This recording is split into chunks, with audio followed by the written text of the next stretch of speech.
In 2014, the world heard an extraordinary story. An elderly Austrian woman named Elisabeth Kallhammer stepped forward with memories she had kept secret for nearly 7 decades. She was just 19 years old when she answered a simple newspaper advertisement that would change her life forever. The job?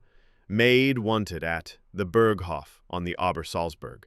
What she didn't know was that she would be working directly for Adolf Hitler. For almost 70 years, Elizabeth kept these memories locked away, but in her final years, she decided the world needed to hear what really happened behind the closed doors of Hitler's mountain retreat. After Germany's devastating defeat in World War I, the Treaty of Versailles left the nation humiliated and economically crippled. Into this chaos rose Adolf Hitler, who would transform Germany into a war machine that would terrorize the world. High in the Bavarian Alps stood the Berghof, Hitler's private mountain fortress. From the outside, it looked like a peaceful alpine retreat, but inside, some of the most horrific decisions in human history were being made. Elisabeth Kallhammer spent 2 years in this place, cleaning floors and serving meals just steps away from the man orchestrating genocide across Europe. Here's what she finally revealed about life inside Hitler's private world. In 1943, a teenage Austrian girl named Elisabeth saw a newspaper advertisement that seemed ordinary enough. Maid wanted. Location, the Berghof on the Obersalzberg. She needed work, so she applied. It wasn't until she passed through multiple security checkpoints and arrived at the massive mountain estate that she learned the truth. Her new employer was Adolf Hitler himself. The Berghof wasn't just Hitler's retreat, it was a command center where world-changing decisions were made. While serving tea and cleaning rooms, Elisabeth was unknowingly working at the nerve center of Nazi Germany. As Europe burned under the weight of war, Elisabeth polished silverware and swept floors in luxury that most Germans could never imagine.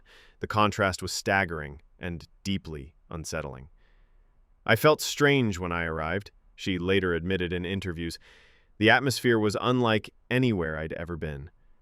The estate projected calm and order on the surface, magnificent views of the Alps, luxurious furnishings, and an almost hotel-like atmosphere, but underneath ran an undercurrent of fear and strict control. Elisabeth quickly learned the unspoken rules: keep your head down, do your work, and never ask questions. The consequences of curiosity weren't explicitly stated, but the message was clear.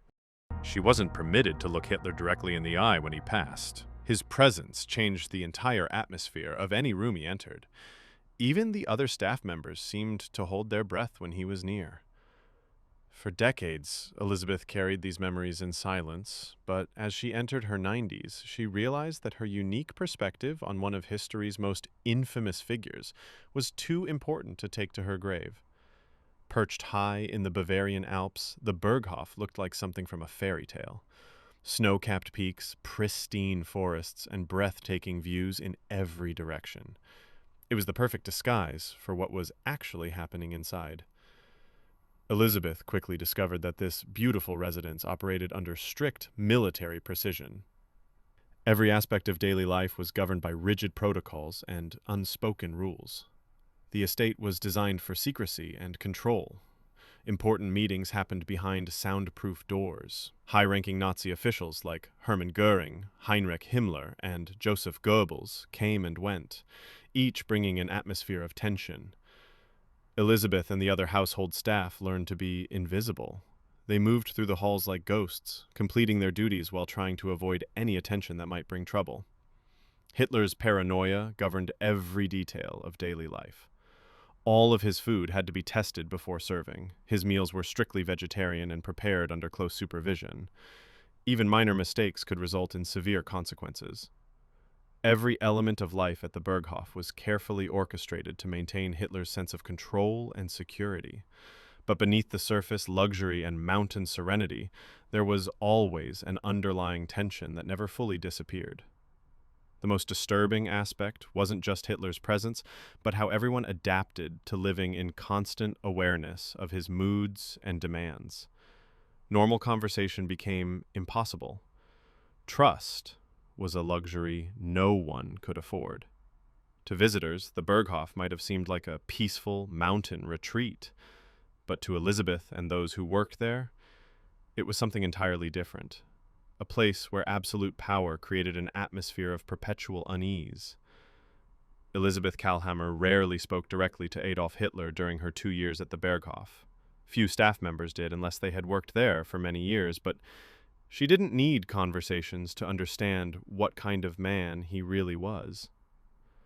Hitler's daily routine revealed much about his character. He was a night owl, often sleeping until well past noon.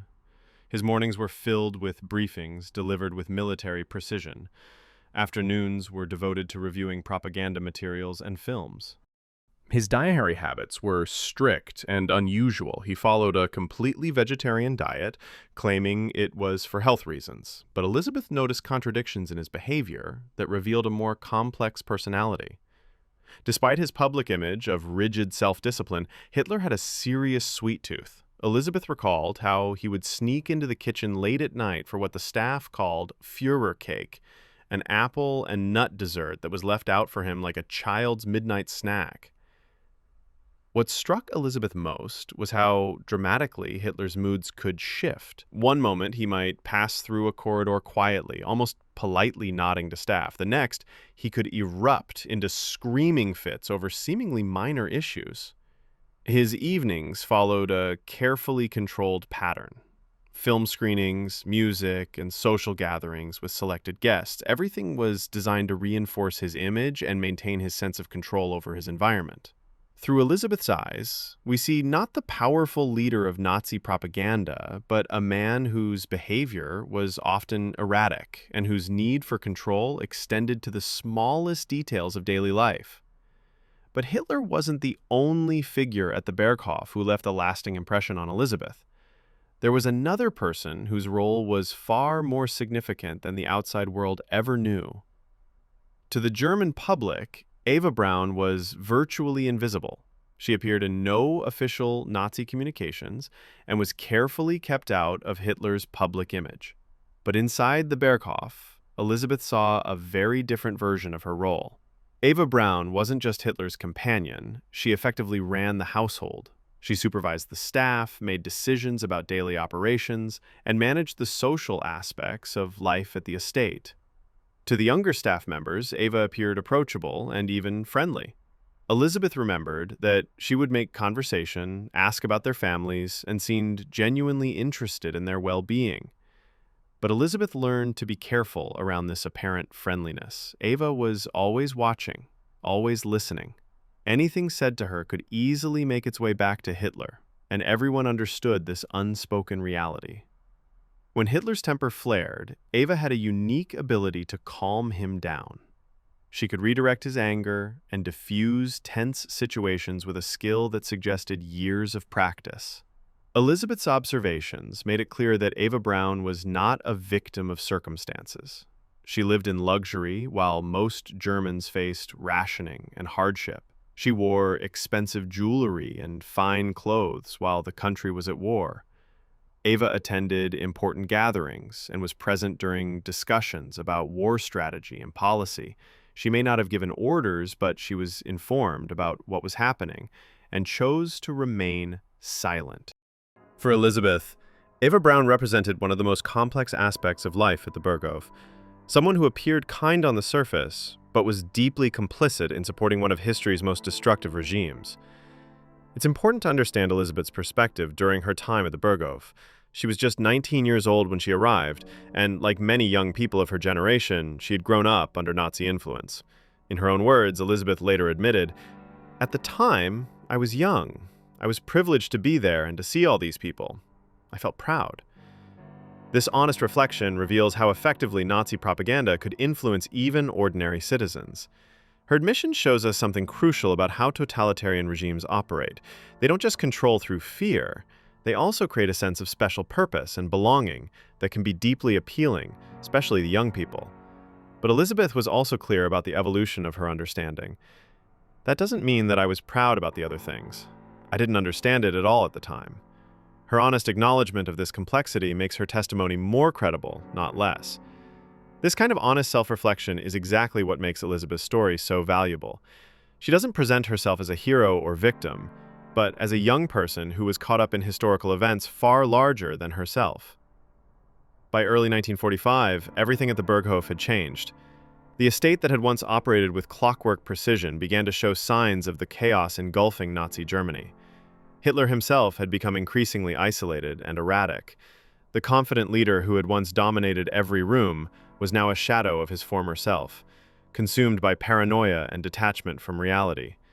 The atmosphere among the staff became increasingly anxious. Security was heightened, but there was a growing sense that no amount of protection could stop what was coming.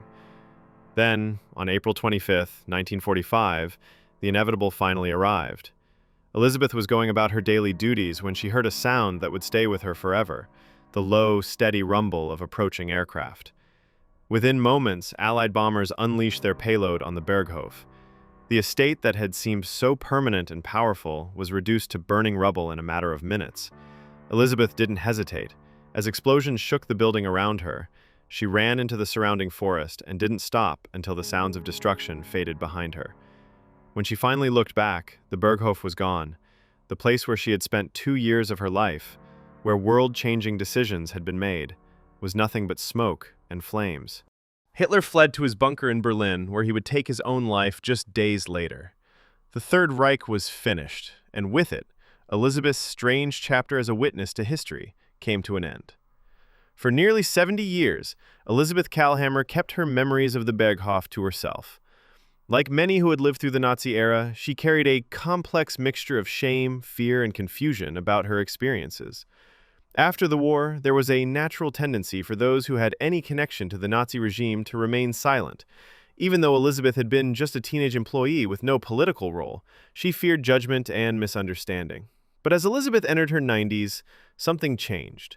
She began to realize that her unique perspective on Hitler and his inner circle was historically valuable, regardless of how uncomfortable it might be to discuss. In 2014, at the age of 89, Elizabeth finally decided to share her story with historians and journalists. Her decision wasn't motivated by a desire for fame or attention, but by a sense of historical responsibility. By the time Elizabeth came forward, very few people who had direct contact with Hitler were still alive. Her testimony provided insights that no document or photograph could offer, the day-to-day reality of life in Hitler's presence. Her decision to speak out added important details to our understanding of Hitler's personality, daily habits, and the atmosphere he created around himself.